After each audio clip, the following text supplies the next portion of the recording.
आज हम इस वीडियो में करेंगे क्लास 6 हिंदी एनसीईआरटी बाल राम कथा का दूसरा अध्याय जंगल और जनकपुर। इसका पहला अध्याय अवधपुरी में राम का वीडियो लिंक आपको डिस्क्रिप्शन में मिल जाएगा, तो आप वहां से देख सकते हैं। और अध्याय के बाद शब्द अर्थ और प्रश्नोत्तर भी हैं। तो चलिए अध्याय शुरू करते हैं। राजमहल से निकलकर महर्षि विश्वामित्र सरयू नदी की ओर बढ़ने लगे। दोनों राजकुमार यानी राम और लक्ष्मण भी उनके साथ थे। उन्होंने नदी पार करनी थी। आश्रम पहुंचने के लिए विश्वामित्र ने अयोध्या के निकट नदी पार नहीं की। दूर तक सरयू के किनारे किनारे चलते रहे। दक्षिणी तट पर, उसी तट पर जिस पर अयोध्या नगरी थी, वे चलते रहे। नदी के घुमाव के साथ साथ राजमहल पीछे छूट गया। उसकी आखिरी बस्ती तक निकल गई। चलते चलते एक तीखा मोड़ आया और सब कुछ दृष्टि से ओझल हो गया। ओझल यानी गायब हो गया।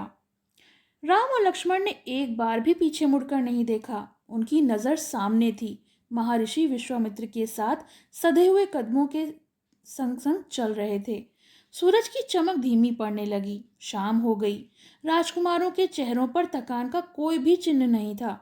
उत्साह था कि वो विश्वामित्र के साथ जा रहे हैं। वे दिन भर पैदल चले और चलने को तैयार भी थे। महर्षि अचानक रुके। उन्होंने आसमान में दृष्टि डाली। चिड़ियों का झुंड अपने अपने घोंसलों में वापस यानी जो उनका बसेरा था वहां लौट रहा था। आसमान मटमैला हो गया। चरवाहे लौट रहे थे, गायों के पैर से उठती धूल में आधे छिपे हुए। तो शाम हो चुकी थी और चिड़िया और बाकी सब भी अपने अपने घर लौट रहे थे। महर्षि विश्वामित्र ने यह तय किया कि अब वो आज रात नदी के किनारे ही रुककर विश्राम करेंगे। और उन्होंने कहा, हम आज रात नदी तट पर ही विश्राम करेंगे। महर्षि ने पीछे मुड़े और दोनों राजकुमारों से कहा। दोनों राजकुमारों के चेहरे के भाव देखते हुए विश्वामित्र हल्का सा मुस्कुराए। राम के निकट आते उन्होंने कहा, मैं तुम दोनों को कुछ विद्याएं सिखाना चाहता हूँ। इन्हें सीखने के बाद कोई भी तुम पर प्रहार यानी हमला नहीं कर सकेगा।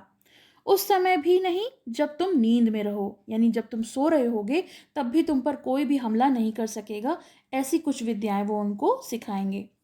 राम और लक्ष्मण नदी में मुंह हाथ धोकर लौटे। महर्षि के निकट आकर बैठ गए। विश्वामित्र ने दोनों भाइयों को, राम और लक्ष्मण दोनों को बला अतिबला नाम की एक विद्या सिखाई। रात में वो लोग नहीं सोए। तिनकों और पत्तों का बिस्तर बनाकर नींद आने तक महर्षि से बातें करते रहे। सुबह हो गई और यात्रा फिर से शुरू हुई। मार्ग वही था, सरयू नदी के किनारे किनारे। और इस प्रकार वो विश्वामित्र के साथ आगे का रास्ता तय करने लगे। चलते चलते वे एक ऐसी जगह पहुंचे जहां दो नदियां आपस में मिलती थीं। उस संगम की दूसरी नदी गंगा थी। महर्षि अब भी आगे चल रहे थे, लेकिन एक अंतर आ गया था। राम और लक्ष्मण अब दूरी बनाकर नहीं चल रहे थे। अब वो महर्षि के ठीक पीछे चल रहे थे ताकि उनकी बातें सुन सकें। रास्ते में पड़ने वाले आश्रमों के बारे में, वहाँ के लोगों के बारे में, वृक्षों वनस्पतियों के बारे में, वनस्पति यानी पेड़ पौधे, इनके संबंध में जितनी भी जानकारी थी वो महर्षि से ले सकें, इसलिए वो अब उनके साथ चल रहे थे। स्थानीय इतिहास उसमें शामिल होता था। आगे की यात्रा कठिन थी। जंगलों से होकर जाना था। उससे पहले उन्हें नदी भी पार करनी थी। रात में ऐसा करना महर्षि विश्वामित्र को उचित नहीं लगा। उनको ठीक नहीं लगा कि रात में वो जंगल की यात्रा करें। तीनों लोग वहीं रुक गए, संगम पर बने एक आश्रम में। अगली सुबह उन्होंने नाव से गंगा पार की। नदी पार जंगल था, बहुत घना जंगल। दुर्गम, दुर्गम का अर्थ होता है कठिन, बहुत ज्यादा मुश्किल। सूरज की किरणें धरती तक नहीं पहुंचती थीं, इतना घना जंगल था, इतना घना और डरावना। हर ओर से झींगरों की आवाज आ रही थी। आपने रात में झींगरों की आवाज सुनी होगी, जिन्हें हम इंग्लिश में क्रिकेट कहते हैं। जानवरों की दहाड़, कर्कश ध्वनियां। राम और लक्ष्मण को आश्वस्त करते हुए महर्षि ने कहा, आश्वस्त यानी विश्वास दिलाते हुए, ये जानवर और वनस्पति जंगल की शोभा हैं, सुंदरता हैं। इनमें कोई भी डर नहीं है। इनकी आवाज भले ही ऐसी हो, लेकिन इनसे हमें डरने की आवश्यकता नहीं है। असली खतरा तो राक्षसी ताड़का का है। वह यहीं रहती है। तुम्हें वह खतरा हमेशा के लिए मिटा देना है। ताड़का के डर से कोई उस वन में नहीं आता था। जो भी आता, ताड़का उसे मार डालती, अचानक आक्रमण कर देती। उसका डर इतना था कि उस सुंदर वन का नाम ही ताड़का वन पड़ गया था। ताड़का एक राक्षसी थी। राम ने महर्षि से आज्ञा मांगी, धनुष पर प्रत्यचा चढ़ाई।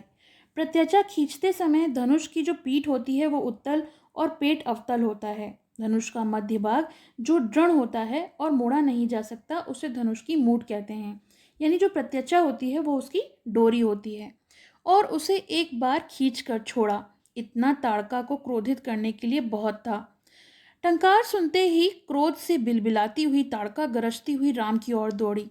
दोनों बालकों को देखकर उसका क्रोध और भड़क उठा। जंगल में तो जैसे तूफान आ गया। विशालकाय पेड़ कांप उठे, पत्ते टूटकर इधर उधर उड़ने लगे। धूल का घना बादल छा गया। उनमें से कुछ भी दिखाई नहीं पा रहा था। चारों ओर बिल्कुल सब धुंधला हो गया था। फिर ताड़का ने पत्थर बरसाना शुरू किया। राम ने उस पर बाण चलाए, लक्ष्मण ने भी निशाना साधा। ताड़का बाणों से घिर गई। राम का एक बाण उसके हृदय में लग गया। वह गिर पड़ी, फिर नहीं उठ पाई। विश्वामित्र बहुत प्रसन्न हुए। उन्होंने राम को गले लगा लिया। उन्होंने दोनों राजकुमारों को 100 तरह के नए अस्त्र शस्त्र दिए, यानी जो उनके लिए आगे विद्या सीखने में मददगार रहते। उनका प्रयोग करने की विधि भी बताई, उनका महत्व भी समझाया कि वो किस तरह से इम्पोर्टेंट हैं।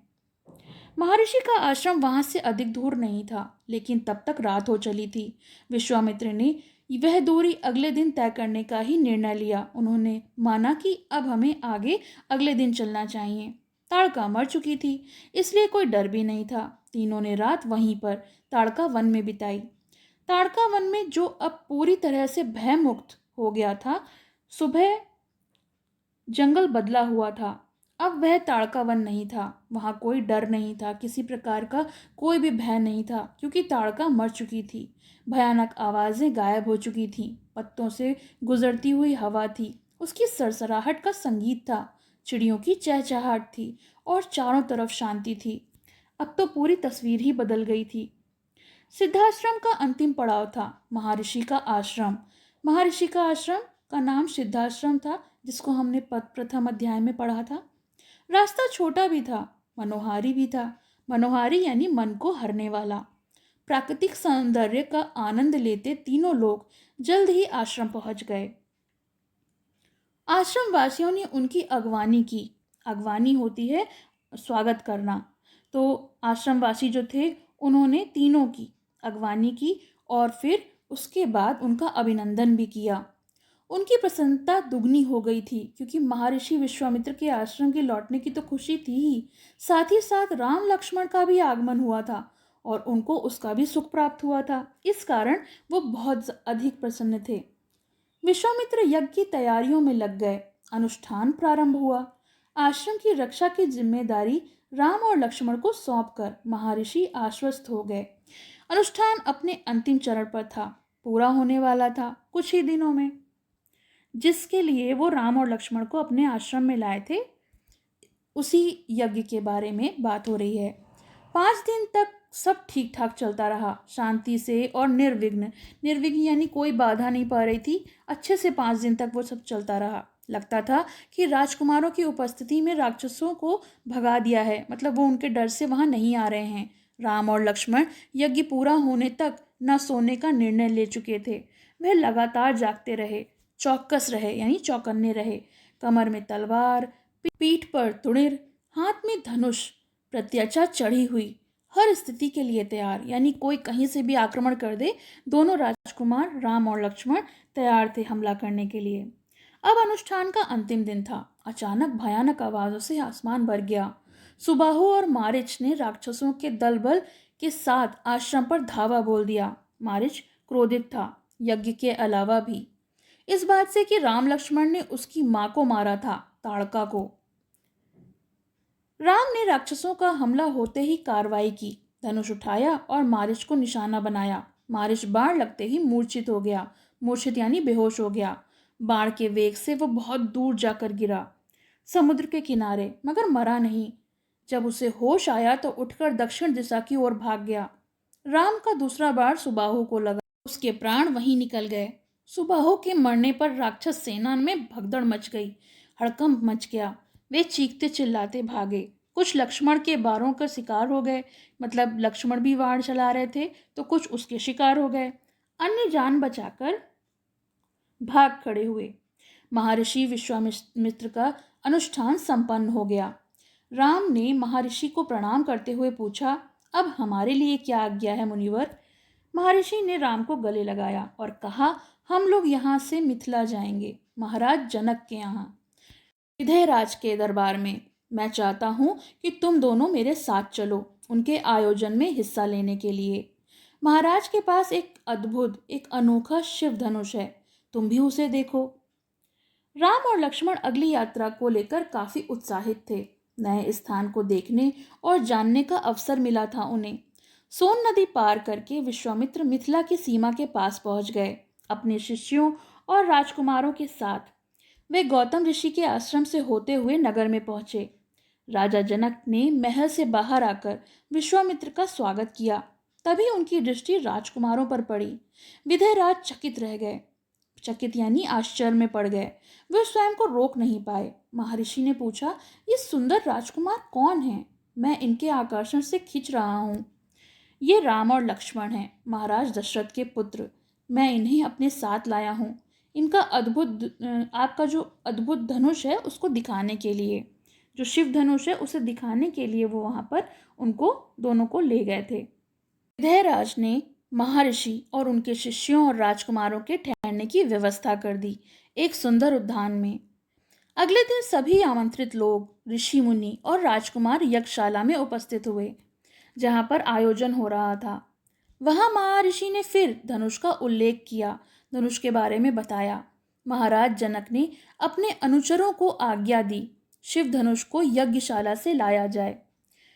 शिव धनुष सचमुच में बहुत विशाल था, लोहे की पेटी में रखा हुआ था। पेटी में पहिए लगे हुए थे, 8 पहिए। उसे उठाना लगभग असंभव था। पहियों के सहारे खिसकाकर उसे एक जगह से दूसरी जगह ले जाया जाता था। अनुचर मुश्किल से ही उसे खींचते हुए यज्ञशाला में लेकर आए। धनुष देखते ही विधेयराज एक पल के लिए उदास हो गए। उन्होंने कहा, मुनिवर, मैंने प्रतिज्ञा की अपनी पुत्री सीता के विवाह के संबंध में। जो ये धनुष उठाकर उस पर प्रत्यचा चढ़ा देगा, उसी के साथ मैं अपनी पुत्री सीता का विवाह करूंगा। अनेक राजकुमारों ने प्रयास किया, लेकिन वो लज्जित हुए। उठाना तो दूर, वे उसे हिला तक नहीं सके। प्रत्याचा क्या चढ़ाते। विधेयराज का संकेत समझकर महर्षि विश्वामित्र ने राम से कहा, उठो वत्स, यह धनुष देखो। और इस तरह से विश्वामित्र की आज्ञा पाकर राम ने सिर झुकाकर गुरु की आज्ञा को स्वीकार किया। आगे बढ़े, पेटी का ढक्कन खोल दिया। राम ने पहले धनुष देखा, फिर महर्षि को देखा। गुरु का संकेत मिलने पर राम ने यह विशाल धनुष सहज ही उठा लिया, सहज यानी सरलता से। उन्हें कुछ भी खास मेहनत नहीं करनी पड़ी। यज्ञशाला में उपस्थित सभी लोग हतप्रभ हो गए, हैरान हो गए। इसकी प्रत्यक्षा चढ़ा दो मुनिवर? राम ने पूछा। अवश्य, यदि ऐसा कर सकते हो तो। विधेयराज चकित थे। राम ने आसानी से धनुष को झुकाया, ऊपर से दबाकर प्रत्यचा खींची। दबाव से धनुष बीच से टूट गया, उसके 2 टुकड़े हो गए, बच्चों के खिलौने की तरह। यज्ञशाला में सन्नाटा छा गया। अब हर कोई चुप था, एक दूसरे की ओर देख रहा था। सभागार की चुप्पी महाराज जनक ने तोड़ी, यानी जितने भी लोग वहां पर मौजूद थे उनकी चुप्पी को महाराज जनक ने कुछ कह के तोड़ा और उनकी खुशी का ठिकाना नहीं रहा। उन्होंने सीता के लिए योग्य वर जो मिल गया था, उनकी प्रतिज्ञा पूरी हो गई थी। जनकराज ने कहा, मुनिवर, आपकी अनुमति हो तो मैं महाराज दशरथ के पास संदेश भेजूं, बारात लेकर आने का निमंत्रण। यह शुभ संदेश उन्हें शीघ्र भेजना चाहिए। महर्षि की अनुमति से दूत अयोध्या भेजे गए, सबसे तेज चलने वाले रथों में। इसी बीच जनकपुर में धूम मच गई। बारात के स्वागत की तैयारियां होने लगी। नगर की प्रसन्नता चरम पर थी, यानी बहुत प्रसन्न थे सब नगरवासी। महाराज जनक का संदेश मिलते ही अयोध्या में भी खुशी छा गई। आनन फानन में बारात की तैयारी हुई। आनन फानन यानी मौका तो मिला नहीं, संदेश मिला और बारात की तैयारी करने लगे सब लोग। हाथी घोड़े रथ सेना, बारात को मिथिला पहुंचने में 5 दिन लग गए। जनकपुरी जगमगा रही थी। हर मार्ग पर तोरण द्वार थे। तोरण यानी जो फूलों के जो द्वार बने होते हैं वो। हर जगह फूलों की चादर बिछी थी। एक एक कोना सुवासित था। सुवासित यानी सजा हुआ। सजावट तो इधर, सुवासित का मतलब होता है सुगंधित, और चारों तरफ सजावट थी। हर घर के प्रवेश द्वार पर बंधनवार थे। एक एक घर के में मंगल गीत गाए जा रहे थे। मुख्य मार्ग पर दर्शकों की अपार भीड़ थी। खिड़कियों और सज्जों की झांकती महिलाएं, यानी अपने घरों से जितनी भी महिलाएं थीं वो झांक झांक के नज़ारे देख रही थीं। एक नज़र राम को देख लें, राम सीता की जोड़ी दिख जाए, बस सबकी यही मनोकामना थी। विवाह से ठीक पहले विदयराज ने महाराज दशरथ से कहा, राजन, राम ने मेरी प्रतिज्ञा पूरी कर बड़ी बेटी सीता को अपने लिए चुना है। मेरी इच्छा है कि मेरी छोटी पुत्री उर्मिला का विवाह लक्ष्मण से हो जाए। मेरे छोटे भाई कुशध्वज की भी 2 पुत्रियां हैं, मांडवी और श्रुतकीर्ति। कृपया उन्हें भरत और शत्रुघ्न के लिए स्वीकार कर लें। राजा दशरथ ने यह प्रस्ताव तत्काल मान लिया, मतलब तुरंत मान लिया। विवाह के बाद बारात कुछ दिन जनकपुर में ही रुकी। बाराती बहुओं को लेकर अयोध्या लौटे तो रानियों ने पुत्र वधुओं की आरती उतारी। स्त्रियों ने फूल बरसाए। शंख ध्वनि से गलियां गूंज उठीं। और अब ये आनंद महोत्सव जो था वो लगातार कई दिनों तक चलता रहा। तो ये तो हमारा दूसरा अध्याय समाप्त हो गया। चलिए इसके प्रश्नोत्तर और शब्दार्थ देख लेते हैं। वट किनारा, ओझल होता है गायब होना। दुर्गम यानी कठिन। आश्वस्त कराना यानी विश्वास कराना। वेग होता है गति। अनुमति यानी आज्ञा लेना। सुवासित होता है सुगंधित। अगवानी यानी स्वागत करना। प्रश्नोत्तर। प्रश्न 1, ताड़का वन कब भयमुक्त हो गया? तो इसका उत्तर है ताड़का के मरने के बाद ताड़का वन भयमुक्त हो गया। प्रश्न 2, ताड़का के मरने के बाद ताड़का वन कैसा लग रहा था? उत्तर, ताड़का के मरने के बाद ताड़का वन बदला हुआ था। भयानक आवाजें गायब हो चुकी थीं। पत्तों की सरसराहट का संगीत था। चिड़ियों की चहचहाट थी और शांति थी। अगला प्रश्न, प्रश्न 3, आश्रम के लोग क्यों प्रसन्न थे? तो उत्तर है आश्रम के लोग महर्षि विश्वामित्र के आश्रम लौटने से और राम और लक्ष्मण के आगमन से प्रसन्न थे। प्रश्न 4, महर्षि विश्वामित्र ने आश्रम की रक्षा की जिम्मेदारी किन्हें सौंपी? तो उत्तर है महर्षि विश्वामित्र ने आश्रम की रक्षा की जिम्मेदारी राम और लक्ष्मण को सौंपी। प्रश्न 5, अनुष्ठान कितने दिनों तक ठीक ठाक चलता रहा? तो इसका उत्तर है अनुष्ठान 5 दिनों तक ठीक ठाक चलता रहा। प्रश्न 6, अनुष्ठान के अंतिम दिन क्या हुआ? तो इसका उत्तर है सुबाहु और मारीच ने राक्षसों के दल बल के साथ आश्रम में धावा बोल दिया। प्रश्न 7, मारीच क्यों क्रोधित था? तो इसका उत्तर है मारीच यज्ञ के अलावा इस बात से क्रोधित था कि राम लक्ष्मण ने उसकी मां ताड़का को मार दिया था। प्रश्न 8, राम तथा सुबाहु मारीच के युद्ध का वर्णन कीजिए। तो उत्तर है राम का वार लगते ही मारीच मूर्छित हो गए। वार के वेग से समुद्र के किनारे जाकर गिरा और होश आने पर वह उठकर दक्षिण दिशा की ओर भाग गया। राम का दूसरा बाण सुबाहु को लगा और उसके प्राण वहीं निकल गए। तो ये तो हो गए इसके प्रश्नोत्तर। ये अध्याय 2 समाप्त हुआ। अध्याय 3 हम नेक्स्ट वीडियो में देखेंगे। ये अध्याय आपको कैसा लगा ये कमेंट सेक्शन में ज़रूर लिखिएगा। पसंद आए तो लाइक का बटन ज़रूर दबाइएगा और अभी तक आपने मेरे चैनल को सब्सक्राइब नहीं किया है तो please subscribe my channel for new updates. Thank you. पसंद आया हो तो लाइक करें, शेयर करें और चैनल को सब्सक्राइब करें।